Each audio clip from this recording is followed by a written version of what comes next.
नमस्कार मित्रों, मैं हिमांशु वर्मा आप सभी का स्वागत करता हूं अपने YouTube चैनल पॉलिटेक्निक क्लासेस में। मित्रों, आज मैं आप सभी के लिए इरिगेशन का थ्योरी सब्जेक्ट लेके आया हूं। इरिगेशन में मैंने थ्योरी में जो है सेकंड चैप्टर तक करा दिया था। आज मैं आपको थर्ड चैप्टर करवाने वाला हूं। थर्ड चैप्टर का कुछ पार्ट करवाऊंगा जिससे आपका इरिगेशन, और मैं आपके इस चैनल पर इरिगेशन, हाईवे, ये दो सब्जेक्ट जरूर पढ़ाने वाला हूं। सेकेंड ईयर वालों के लिए, फाइनल वालों के लिए रिपेयर मेंटेनेंस पढ़ाने वाला हूं, और फर्स्ट ईयर वालों के लिए जनरल इंजीनियरिंग जो मैकेनिकल और इलेक्ट्रिकल का एक कॉमन सब्जेक्ट है वो पढ़ाने वाला हूं। उसमें भी सिविल का पार्ट पढ़ाने वाला हूं। ठीक है, तो आज मैं शुरू करता हूं इरिगेशन का थर्ड चैप्टर। मित्रों, मैंने जो आपका फर्स्ट चैप्टर था वह करा दिया था, और सेकंड चैप्टर करा दिया था थ्योरी का। ऑब्जेक्टिव का मैंने तो आपको पूरा करा दिया है, बट चूंकि ऑब्जेक्टिव सिर्फ कंपटीशन के पॉइंट ऑफ व्यू से आप पढ़ना चाहें तो पढ़ सकते हैं, लेकिन अब चूंकि सेमेस्टर एग्जाम जो है वो अब रिटर्न होने लगा है, बीच में कोरोना के कारण जो है ऑब्जेक्टिव था तो मैंने उसमें ऑब्जेक्टिव क्वेश्चन करवाए थे। तो चलिए शुरू करते हैं। आज का फर्स्ट चैप्टर बड़ा इंपॉर्टेंट और अच्छा चैप्टर है, इंटरेस्टिंग टॉपिक है, वाटर रिक्वायरमेंट ऑफ क्रॉप्स। पानी की आवश्यकता फसल के लिए या फसलों के लिए पानी की मांग, यह चैप्टर का नाम है। यहाँ पर एक चीज समझने वाली है जिसका नाम है soil. What is soil? Soil क्या होती है? तो आप ये कह सकते हैं soil is the smallest part of rock, है ना। तो लेकिन यह डेफिनेशन कंप्लीट नहीं है, और सॉइल की डेफिनेशन अलग अलग हिसाब से, अलग अलग विषय के हिसाब से बदल जाती है। जैसे किसान के लिए या एग्रीकल्चर के लिए, जो ब्रांच एग्रीकल्चर की है उसमें बात करेंगे उत्पादकता की, जो सिविल में सॉइल की बात करेगा वो करेगा स्ट्रेंथ की, है ना। तो अलग अलग बिहाफ पे अलग अलग सॉइल कन्वर्ट हो जाती है। जैसे कोई अगर भूगोलवेत्ता कोई बात करेगा तो करेगा उस सॉइल के ट्रांसफॉर्मेशन के लिए सॉइल की डेफिनेशन, है ना। तो हमारे वहां चूंकि हम आज इरिगेशन पढ़ रहे हैं तो यहाँ पर स्ट्रेंथ की बात ना करके हम कहेंगे सॉइल की वह लेयर जो हमें अनाज उत्पन्न करने में सहायता प्रदान करती है, दैट इज कॉल्ड सॉइल, और यह रॉक के डिसइंटीग्रेशन और डिके से बनती है। ठीक है, तो जो मिट्टी होती है, जो सॉइल होती है, वह उसमें दो चीजें होती हैं। सॉइल का डिफरेंट पार्ट है। जैसे एक आपकी प्रोडक्टिव सॉइल है, प्रोडक्टिव सॉइल जिसमें आप उपजाऊ क्षमता है, और एक है अनप्रोडक्टिव सॉइल जिसकी उपजाऊ क्षमता नहीं है, जिसको आप ऊसर कहते हो, या आप ये कह सकते हो उसमें कुछ पैदा ही नहीं हो रहा है। तो सॉइल दो टाइप की हो गई, एक आपकी हो गई प्रोडक्टिव सॉइल और एक आपकी हो गई नॉन प्रोडक्टिव सॉइल। स्ट्रेंथ के टर्म्स में डेफिनेशन चेंज हो जाएंगी। तो बात करते हैं व्हाट इज प्रोडक्टिव सॉइल। तो वह मिट्टी जिसमें हम पानी देकर, उसमें हम फसल लगाकर अनाज का उत्पादन कर सके, या जिसमें हम पौधे लगा सकते हैं और उनसे हम अनाज प्राप्त कर सकते हैं, उसको कहते हैं प्रोडक्टिव सॉइल। इसी को खेतिहर भूमि बोला जाता है। आप नॉर्मल भाषा में यह भी कह सकते हैं जिस भूमि पर खेती करके अनाज उत्पन्न किया जा सके, अनाज उत्पादन किया जा सके, वह आपकी खेतिहर भूमि कहलाती है या प्रोडक्टिव सॉइल कहलाती है। यह सॉइल देखिए, भारत जो है वह आपका जो उसका एरिया है भारत का, वो कितना है? भारत का एरिया है आपका 32.8 लाख, ठीक है, किलोमीटर स्क्वायर। इसका 57% जो एरिया है वह क्या है? खेती योग्य है, 57%। तो इसका 57% कितना बना? 18.6 लाख किलोमीटर स्क्वायर, है ना। इतना एरिया जो है यह क्या करता है? हम इसमें अनाज उत्पन्न कर सकते हैं। मतलब भारत का जो टोटल एरिया है वो 32.8 लाख वर्ग किलोमीटर है, जिसमें सिर्फ 57% भूमि जो है वो खेती योग्य है या खेतिहर भूमि है या प्रोडक्टिव सॉइल है, और वह जो एरिया है वो कितना है? 18.6%। दूसरे मार्कर से पढ़ाते हैं जिससे जो है आपको अंदाजा रहे। ठीक है, तो यहां आप समझ गए 18.6 लाख वर्ग किलोमीटर जो है वो आपका एरिया सिर्फ खेती योग्य भूमि का है। अब बात करते हैं कि जो प्रोडक्टिव सॉइल है, जैसे जो लेयर होती है सॉइल्स की, मिट्टी की जो लेयर होती है जमीन में, वो भैया ऐसे बनी हुई होती है। इस तरीके से डिफरेंट लेयर जमीन के नीचे जब आप जाते हैं, इसको लेयर 1 कह देते हैं, लेयर L2 कह देते हैं, लेयर L3 कर देते हैं, लेयर L4 कह देते हैं, लेयर L5 कह देते हैं।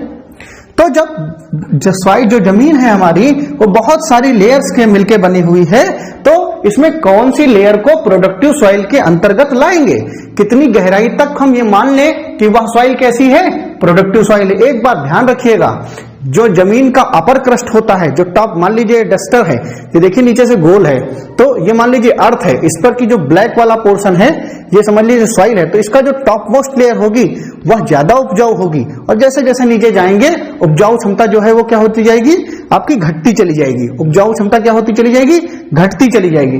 तो यहां पर ये आपको ध्यान देने की बात है कि अगर हमारा 60 सेंटीमीटर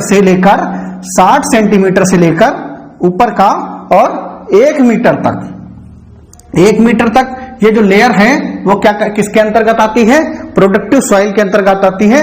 अब आपका एक क्वेश्चन हमसे बनना चाहिए कि सर जहां पर जमीन बहुत नीचे होती है वहां क्या होता है, तो जहां पर जमीन मान लीजिए आपकी ऊपर लेयर चली गई है तो वहां 1-2 साल तक नहीं पैदा होगा, उसके बाद फिर से वो नाइट्रोजन का गेन करेगा, एटमॉस्फेयर से रिएक्ट करेगा और फिर से वो उपजाऊ क्षमता डेवलप कर लेगा। ये आपकी सॉइल की प्रॉपर्टी होती है। वरना देखिए आज जो लेयर आई है उसके बाद आपने देखा होगा बहुत सारी लेयर समय आते आते आती रहती हैं, तो जैसी नई लेयर बनेगी उसकी उपजाऊ क्षमता बढ़ती जाएगी। ठीक है, तो ये ध्यान रखने वाली ये होता है कि 1 मीटर से 60 सेंटीमीटर से लेकर 1 मीटर तक ये क्या होती है, खेतिहर भूमि होती है या प्रोडक्टिव सॉइल होती है। ठीक है, इसके बाद बात करते हैं आपके कोर्स में एक और चीज है, जिसका नाम है आपका क्लासिफिकेशन ऑफ सॉइल। जो एक टॉपिक है आपका क्लासिफिकेशन ऑफ सॉइल, सॉइल का क्लासिफिकेशन। ठीक है, तो सॉइल का क्लासिफिकेशन अलग अलग टाइप से होता है। तो सॉइल का क्लासिफिकेशन हम 3 टाइप से करते हैं। कितने टाइप से करते हैं? 3 टाइप से। फर्स्ट टाइप क्या है, मैं यहां से शुरू करूं या यहां से शुरू करूं, बात एक ही है। आपकी बुक्स में यहां से स्ट्रक्चरल फॉर्मेशन से, तो देयर आर 3 कैटेगरी हैं डिवाइड करने की। सबसे पहला है आपका स्ट्रक्चरल फॉर्मेशन, या आप इसको हिंदी में कह सकते हैं रचना। सॉइल की रचना के अनुसार या सॉइल कैसे बनी है, कैसे फॉर्मेशन हुआ है सॉइल का, उसके अनुसार उसका क्लासिफिकेशन। ठीक है, दूसरा क्लासिफिकेशन हम करते हैं पार्टिकल साइज के ऊपर। किसके ऊपर? पार्टिकल साइज के ऊपर। दूसरा हम करते हैं पार्टिकल साइज के ऊपर। और तीसरा क्लासिफिकेशन जो हम करते हैं वह कहते हैं कि सॉइल की एज के ऊपर, सॉइल कितनी पुरानी है और कितनी आपकी नई सॉइल है। तो थर्ड क्लासिफिकेशन जो है वो according to soil age, you can say age के ऊपर, है ना, या एज क्लासिफिकेशन। तो here I divided into 3 parts or more parts also, but mainly 3 parts, that is first part, second part and third part. ठीक है, there are 3 parts which is are main. ठीक है, first part, second part and third part, 3 part हैं जो mainly हैं। उसके बाद सब कैटेगरी हैं, वो मैं आपको फर्दर बताऊंगा। तो सबसे पहले बात करते हैं, there are first part, first classification क्या है, according to soil age, age के हिसाब से सॉइल का क्लासिफिकेशन। तो एज के हिसाब से सॉइल का क्लासिफिकेशन 2 टाइप का होता है। यहां पर आप देखिएगा मैंने लिखा है खादर। खादर को आप हिंदी में ऐसे लिख सकते हैं खादर, और इसको लिख सकते हैं बांगर। ठीक है, बांगर। ठीक है, तो 2 टाइप से क्लासिफिकेशन है, पहले खादर और बांगर। खादर क्या होता है, जो नई जलोढ़ मिट्टी होती है, खादर क्या होता है, जो नई जलोढ़ मिट्टी होती है उसको बोलते हैं खादर। जैसे हम जो नदियां होती हैं पर्वतीय क्षेत्रों से बहती हुई आती हैं और मिट्टी को पानी साथ में छोटे छोटे पत्थरों के टुकड़े को बहाकर लाती हैं, पत्थर के टुकड़े रोलिंग एक्शन से, मान लीजिए मैं यहां पर समझा देता हूं कि यहां पर मान लीजिए कोई रॉक झरना है या ऊपर से पानी आ रहा है इस तरीके से। अब यहां जो छोटे छोटे पत्थर होंगे इनको रोलिंग एक्शन करेगा, और जब पत्थर रोल होगा तो उसका पार्टिकल धीरे धीरे छोटा होगा और उससे सॉइल का निर्माण होगा। पहले बहुत बड़े पत्थर होते हैं, जब आप लोग कहीं घूमने जाते हैं उत्तराखंड में या आपका कश्मीर से एरिया में, तो वहां पर नदियों में देखते होंगे बहुत बड़े बड़े पत्थर रहते हैं। क्या बिहार में इतने बड़े बड़े पत्थर मिलते हैं? नहीं मिलते हैं। क्यों? क्योंकि नदी जब वहां से बहा के लाती है पत्थरों को, तो वो पत्थर इंपैक्ट होके आपस में टूट जाते हैं छोटे छोटे टुकड़ों में, पर रगड़ खा के सॉइल में कन्वर्ट हो जाते हैं। तो जो नई सॉइल मिट्टी है उसको बोलते हैं खादर। और यही जब मिट्टी पुरानी हो जाती है तो पुरानी मिट्टी को क्या बोला जाता है? बांगर बोला जाता है। तो इसके डेफिनेशन में कुछ खास नहीं है। तो जो नई मिट्टी है वो आपकी क्या कहलाएगी? नई जलोढ़ मिट्टी क्या कहलाएगी? खादर कहलाएगी। और पुरानी जलोढ़ मिट्टी क्या कहलाएगी? बांगर कहलाएगी। ठीक है, इसमें कोई दिक्कत नहीं होनी चाहिए। एक और चीज देखिए, याद रखिए, नई जलोढ़ मिट्टी कहां मिलेगी?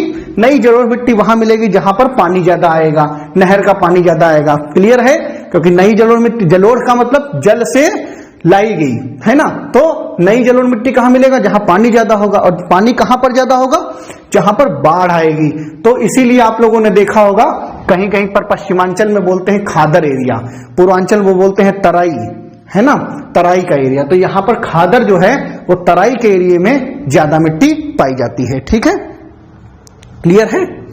तो तराई या आपका खादर का एरिया, नदी के किनारे का वह एरिया होता है जहां पर नदी जो है ज्यादा मात्रा में पानी बहा के लाती है और उसके साथ साथ मिट्टी लेके आती है। ठीक है, नेक्स्ट बात करते हैं। जो पूर्वांचल के लोग हैं वो लोग खादर को 3 नामों से जाना जाता है। तराई के नाम से, खादर के नाम से, और इस प्रकार का एरिया जो पूर्वांचल में लखनऊ साइड में उसको बोलते हैं गांजर, गांजर एरिया बोला जाता है। ठीक है, तो तराई, खादर और गांजर, ये 3 नाम से खादर को जाना जाता है। अब बात करते हैं रेजिडुअल सॉइल का classification according to structural formation. Structural formation के अनुसार सॉइल का क्लासिफिकेशन। तो बात करते हैं रेजिडुअल सॉइल और रेड सॉइल। देखिए, रेजिडुअल सॉइल और रेड सॉइल यह कौन सी मिट्टी होती है? यह वह मिट्टी होती है, जैसे मान लीजिए कोई रॉक है, कोई चट्टान है, और ये धीरे धीरे धीरे धीरे छोटे छोटे टुकड़ों में ग्रेनाइट की तरह, जो ग्रेनाइट का टुकड़ा है, क्योंकि ग्रेनाइट हार्ड होता है तो जब उस पर लोड पड़ता है तो बहुत बारीक बारीक टूटता है। आपने देखा होगा, जैसे मान ली खड़िया है, खड़िया को आप पत्थर पर रगड़ दीजिए, फटाक से घिस जाएगी बहुत जल्दी। लेकिन कोई पत्थर घिसिए तो जो जितनी देर में घिसेगा उसका पार्टिकल उतना महीन होगा, जो जितना देर में टूटेगा पार्टिकल उतना महीन होगा। तो यहां पर जो ग्रेनाइट का पार्टिकल है वह छोटे छोटे टुकड़ों में टूट जाता है।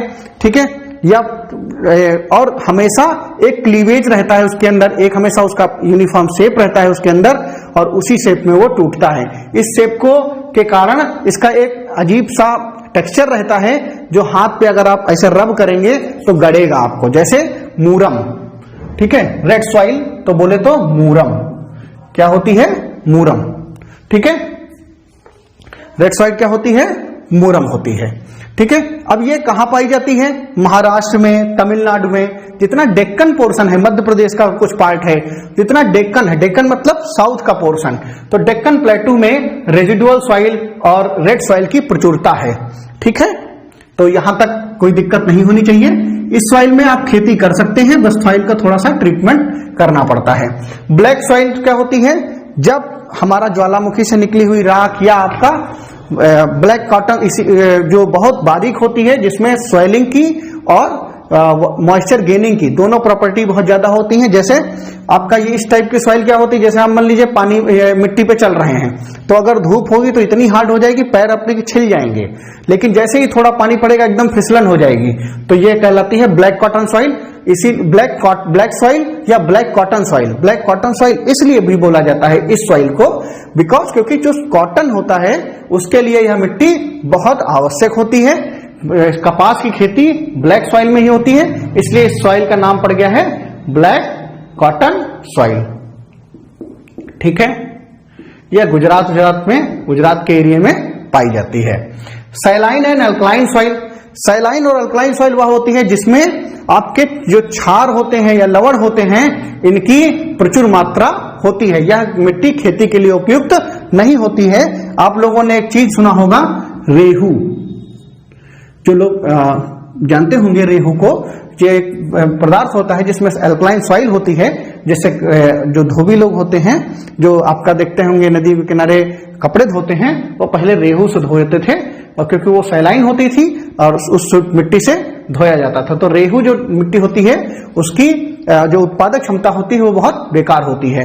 नेक्स्ट आपका फॉरेस्ट सॉइल। कहीं पर जंगल है, झाड़ी हैं, वहां पर पत्तियां गिर जाती हैं, वेजिटेशन गिर जाता है, और वहां पर प्रकाश भी बहुत सही मात्रा में नहीं पहुंचता है, ऐसी सॉइल को बोलते हैं फॉरेस्ट सॉइल, या सॉइल बहुत उपजाऊ होती है।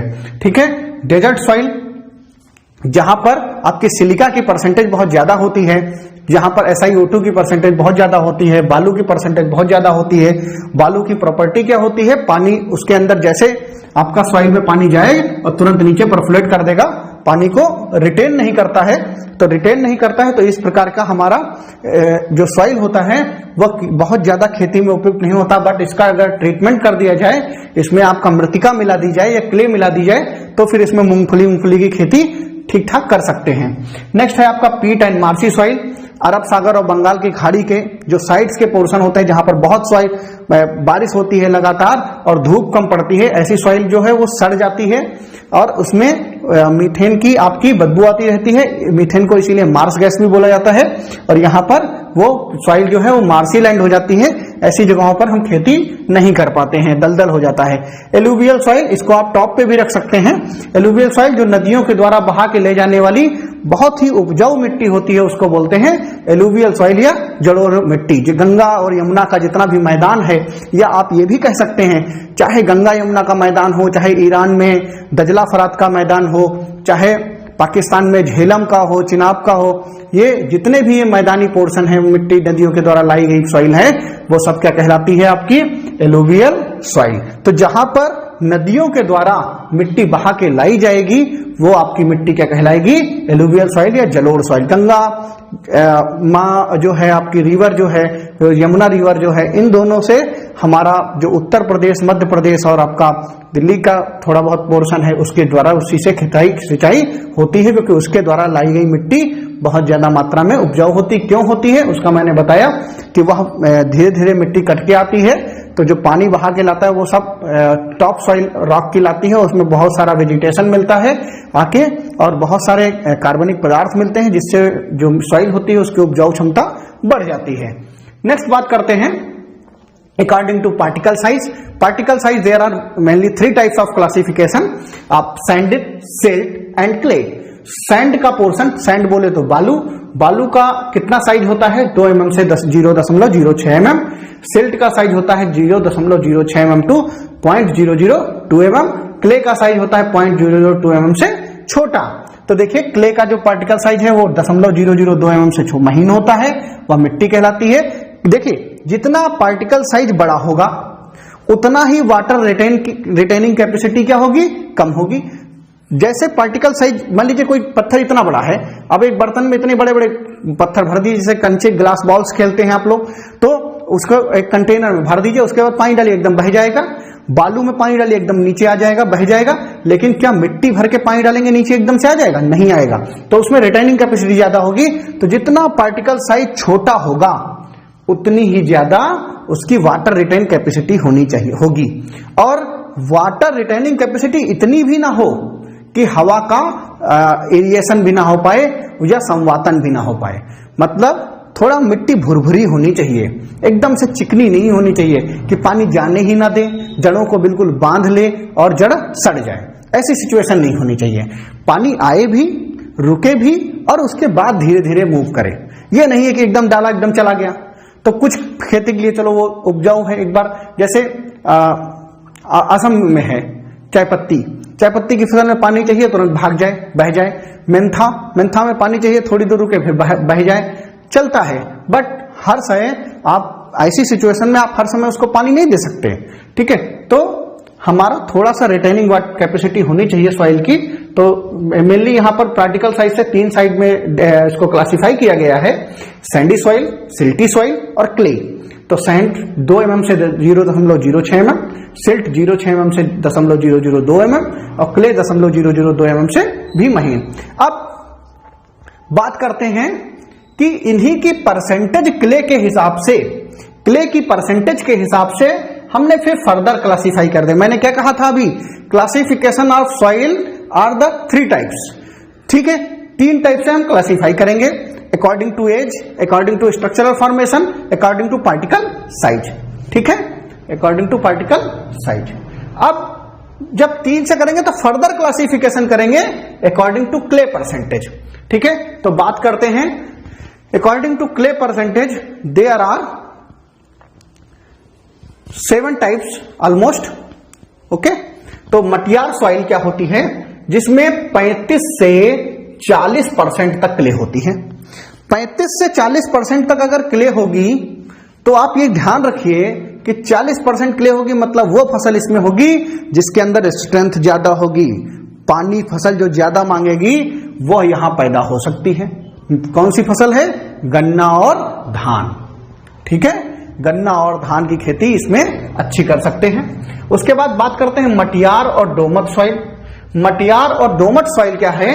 इसमें 25 से 35% तक क्ले होती है, तो इससे थोड़ी कम होती है। तो यहां पर अगर हम फास्फोरस मिला दें तो इसका एरिएशन अच्छा हो जाएगा, हवा का आवागमन अच्छा हो जाएगा, तो गेहूं के लिए, मक्का के लिए, जौ के लिए भी यह फसल उपयुक्त या मिट्टी उपयुक्त हो जाएगी। इसमें सरसों की भी उपजाऊ क्षमता कर सकते हैं, सरसों भी इसमें उगा सकते हैं। उसके बाद करते हैं दोमट और लोमी सॉइल। दोमट और लोमी सॉइल में कोई ट्रीटमेंट करने की आवश्यकता नहीं होती है। इसमें 20% तक जो है क्ले होती है, जिससे और बाकी सैंड और मिनरल होते हैं, जिससे इसकी जो वाटर रिटेन कैपेसिटी है और उपजाऊ क्षमता दोनों बड़ी अच्छी होती हैं। नेक्स्ट बात करते हैं दोमट और सैंडी सॉइल। दोमट और सैंडी सॉइल में 10% तक आपका क्ले होती है। इसमें वाटर रिटेन कैपेसिटी थोड़ी कम होती है, लेकिन ठीक ठाक होती है, इसमें हम काम कर सकते हैं। मूंगफली की खेती इसमें बड़ी अच्छी होती है दोमट और सैंडी सॉइल में।